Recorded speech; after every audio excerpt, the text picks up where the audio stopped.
I'm your host, Davida Shinsky, and you're listening to Live Without Dreams. Dreams come true with the right mindset. And today's presentation is titled 12 Ridiculously Simple Life Changes You Can Make Today. Feeling stagnant, stuck, bored? Here's the thing. Nothing is going to change unless you do something about it. And yes, change can be difficult, but some of the best things in life come from challenging and tough times. Plus, sometimes we all need a flip in perspective, even if it's simply just to show us how lucky we are and how much we need to appreciate what we already have, and a change or a flip in perspective doesn't always have to be drastic. Sometimes really simple things can alter your viewpoint, allowing the greater opportunity and more happiness. So, what simple life changes can you make right now? So here are 12 of them. 12 simple changes that you can make right now. Take action. Literally, take that very first step. Maybe you want to get healthier.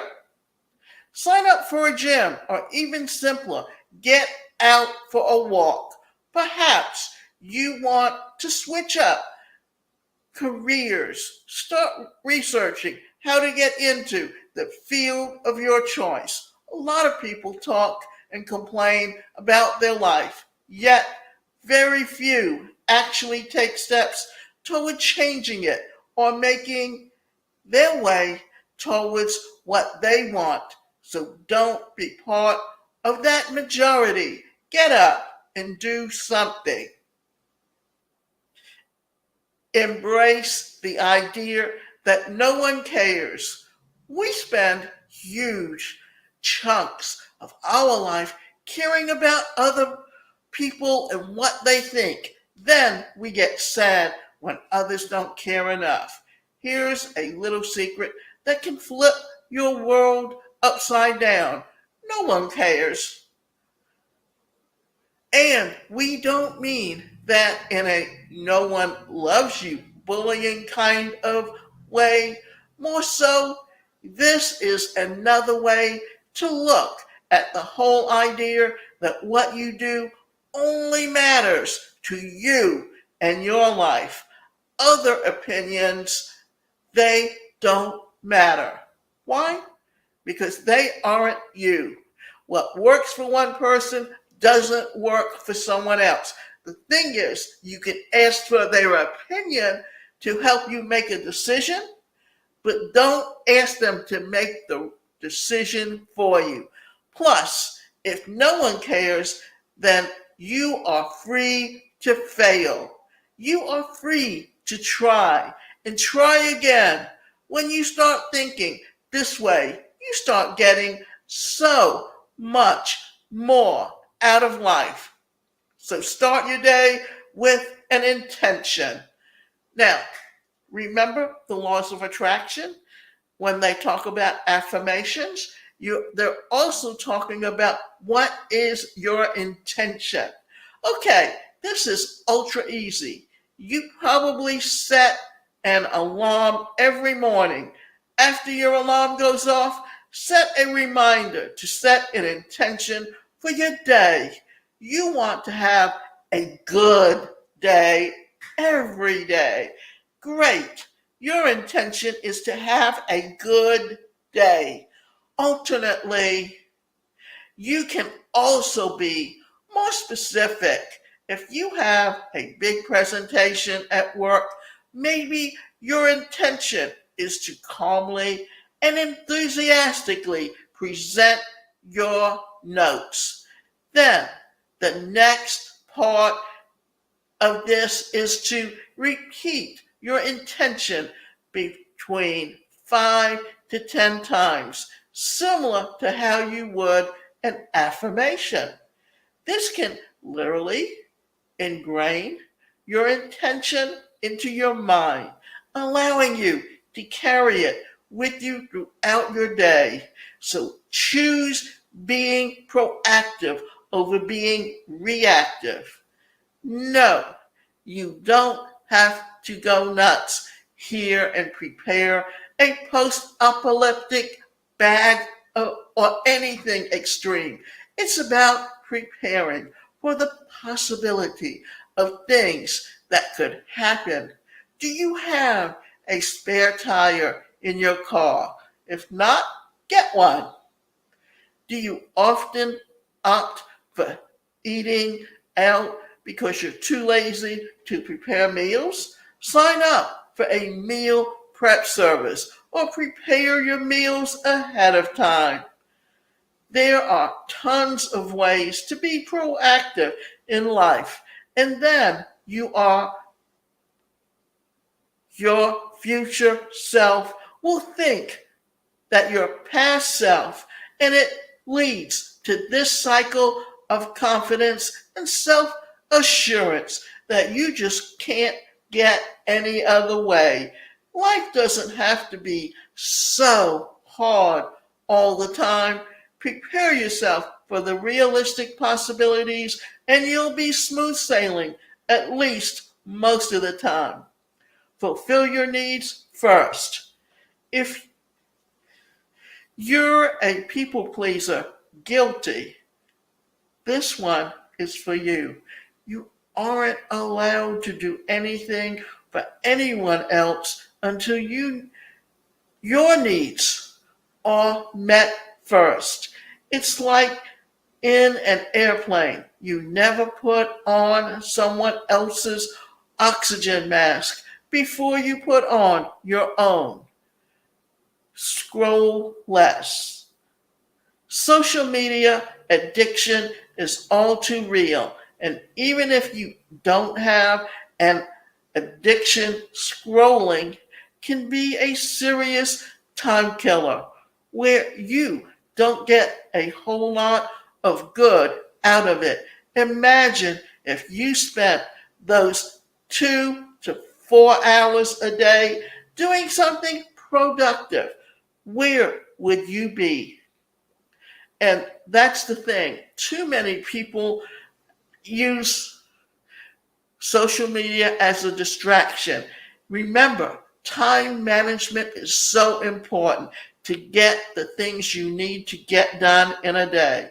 So here's your big change. Simply scroll less. Better yet, download an app such as Rescue Time that can help you monitor and track where you spend your time online. The data doesn't lie.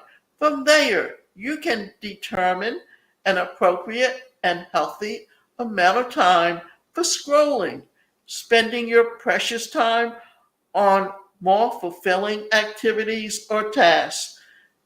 Notice patterns in your life, then change them. It's unfortunate, but most of us have a few toxic traits. Maybe you always go for the guy who barely pays you any attention. Or maybe you're noticing friends tend to ditch you for the same reason over and over again. So here's what's happening. It's not them, it's you. Notice these patterns and then commit to changing time. How can you do this or do things differently? What can you improve and change? Say no. That's a big one because so many people don't know how to say no to someone. They will always say yes just because they're a people pleaser. If you feel depleted, exhausted, and stretched out all the time, learning to say no is one of the best things that you can do in your life. Arguably, it can transform you and your life, giving you more time for the things that you need and less time for others. This 100% falls in line with putting your needs first before helping others. And remember, go back to number 5 if you need to. And number 5 says, fulfill your needs first. And let's say that again. If you're a people pleaser, this one is for you. You aren't allowed to do anything for anyone else until your needs are met first. It's like an airplane. You never put on someone else's oxygen mask before you put on your own. Meditate. Seriously. Our attention is pulled in so many directions throughout our days, but clearly your mind and focusing your attention for a set amount of time can really flip things upside down. Plus, the benefits of meditation are endless, including decreasing stress and anxiety, increasing self-awareness, decreasing negative emotions, increasing patience, enhancing creativity, improving mental clarity, and more. Use what you have. Let's face it, we're a pretty wasteful species. From plastics to food getting thrown out, we aren't exactly ultra conservatives, even though some of us try really hard to be. So, one little thing that you can do to change your life and make a small dent in changing the world is by using what you already have. Don't bother buying a new dress for that night out when you already have one in your closet. Don't Uber Eats that next dinner when you have fresh produce in your refrigerator ready to chop up. When you live your life this way, let me say that again. When you live your life this way, you inevitably face less guilt and just feels good. Move more. This doesn't have to be anything extreme, but there's tons of evidence backing up how exercise is good for your mental and physical health. Try a few jumping jacks, a quick walk, a few push-ups, a squat or two, or a quick bike around the block. Again, keep it ultra sensitive or simple. The goal is simple. Move more. Talk less, listen more. The Dalai Lama has said, when you talk, you are only repeating what you already know. When you listen, you may learn something new. Many of us listen to respond instead of listening to understand. The key here is to actively listen and focus on taking in the information being transmitted to you. Take time to pause before responding if a response is required. What life changes will you make today? Transform your life with one small step and or change. The little things add up to big movements and can drastically alter the course of your life. So do what you feel is right for you and start working toward a life of love. Remember this, it's up to you to make the changes in your life because no one else can do it for you. Only you can. And don't let others live your life for you because they are only basing everything on what's right for them because what's right for them is not right for you.